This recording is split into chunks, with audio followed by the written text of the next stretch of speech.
I was in my living room, sitting on the couch having a beer after work when I saw the news report.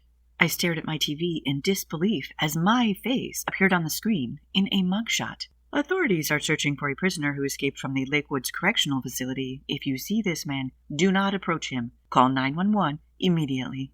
The mugshot was me. Not someone who looked a bit like me, not a resemblance you could laugh at or explain as coincidence. It was my face. Same crooked eyebrows, same nose, same ears. But I'd never been arrested. I'd literally never even had a speeding ticket or even a parking ticket. Nothing, but it was me. And an hour later, police were at my door. No doubt one of my neighbors had called, and I couldn't really blame them. But it was like I had entered some sci-fi dystopia. Nothing made any sense. I didn't even have time to process what was happening before I was in handcuffs, my neighbors peeking through half-open doors, as if I had been unmasked as a horrible criminal. Mrs. Patel from across the street was in her doorway, shaking her head at me.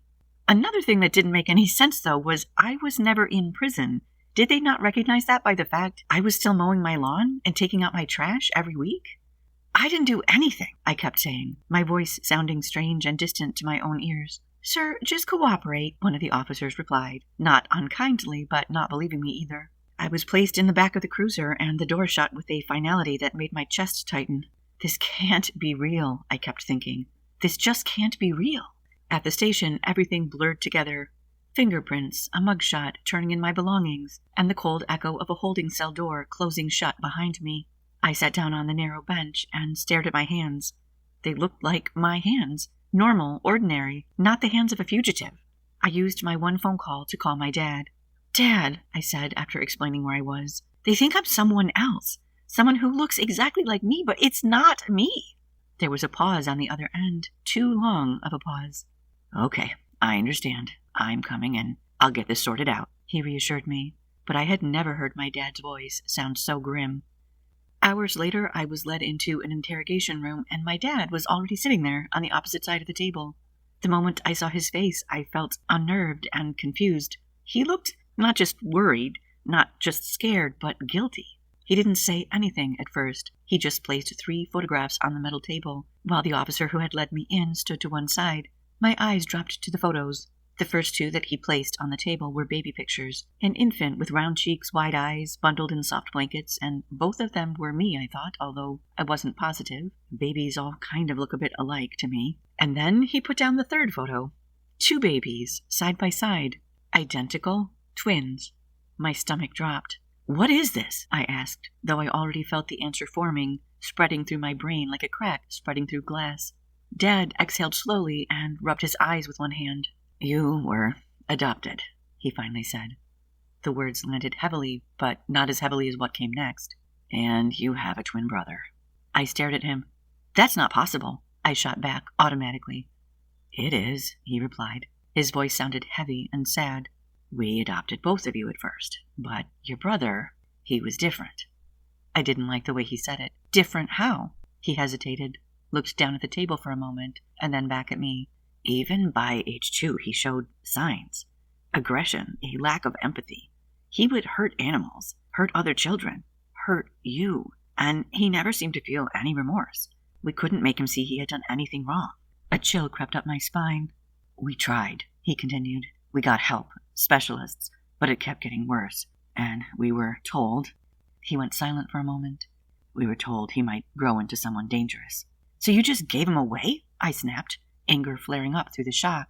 Your mother was heartbroken, but we had to protect you, he said louder, his eyes suddenly fierce. He fixated on you. He tormented you. We could never leave you alone with him, even for a minute. And if you got attention from us, he would act out. It wasn't just jealousy, it was something else, something darker. So by the time you were 3, we had to make a change.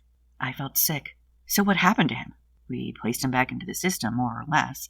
He was a danger to the family. He moved through foster homes, institutions, eventually committed some assaults, and ended up in prison. The detective who had brought my dad in, who I'd forgotten even existed at that point, stepped forward out of the corner. He put a hand on the table, leaning in slightly, his eyes locking onto mine. We think he's coming for you. My face flushed hot. Why? He knows about you, the detective explained. Always has.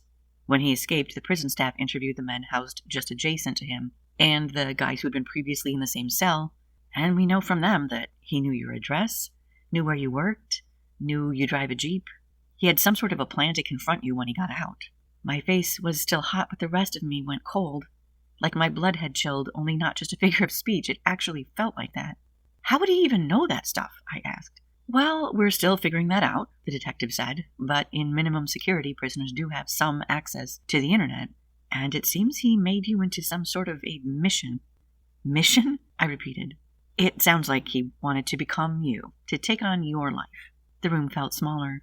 According to one of his neighboring prisoners, he believes you have the life he was supposed to have, the cop explained, and it seems he intends to take it. They didn't release me, not because they thought I was guilty anymore, but because I was safer inside. Protective custody, they called it. Safe. It didn't feel safe. I was waiting. Every sound made me flinch. Every shadow spooked me. I couldn't stop thinking about him. My twin. My other half. A stranger who shared my face. The next day, they showed me security footage from a gas station about 20 miles away. A man walked into frame, and my breath stopped for a second. It was like watching myself from outside my own body. Same build, same walk, same face, but something was off. It was in black and white, but in one frame, he happened to glance straight at the camera, and I saw his eyes. There was nothing behind them. We were the same, except for our eyes, and our eyes could not have been more different. So we know he's getting closer, the detective pointed out quietly. That night I didn't sleep. I kept imagining him standing outside my house, walking through my front door, sitting on my couch, living my life, and worse, if he wanted to replace me, then I needed to go. The news came early the next morning. I don't think I was supposed to hear it, but it's a tiny police station, and the voices carried through the hallway. They got him. I sat up, my heart pounding, and not long after the detective came in.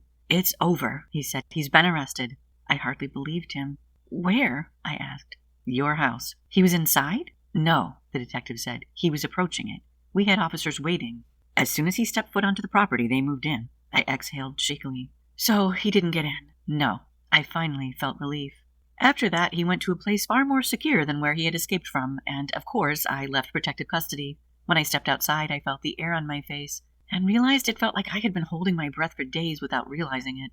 My dad was waiting for me. For a second we just stood there, and then he pulled me into a tight hug. I'm so sorry, he said. A few weeks later, I agreed to meet with my twin, to visit him in prison. He had requested it, and I'm not sure why I agreed. Maybe I needed to see the difference between us. He sat across from me in a secured room, with a guard there, his posture relaxed, very relaxed. And when he looked up, it was like staring into a warped mirror. He smiled, and it was my smile, as far as his mouth, but there was nothing reaching his eyes. It was half me, but wrong. So, he said tauntingly, this is what I could have been, an accountant who owns a house and a Jeep. I couldn't speak. You had everything, he continued. A family, a home, a life. His eyes darkened. But you didn't deserve it. It's hard to describe, but the energy in that room felt evil. I didn't feel like I was in a room with another person. I felt like I was in a room with a monster. Everything in my body was telling me to run.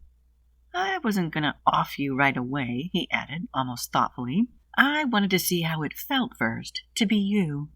My throat tightened, but I finally managed to say, You're not me. His smile widened. We'll see. Life didn't go back to normal overnight. How could it? I had a brother I never knew, a life that almost wasn't mine anymore. But I was here, alive, and I believed safe. And I was thinking about life a lot. It wasn't something I was entitled to. It was something I'd been given and almost had taken from me. But it was also something I had built. Sometimes I still catch my reflection and pause just for a second. I look at my eyes just to make sure it's really me and not him.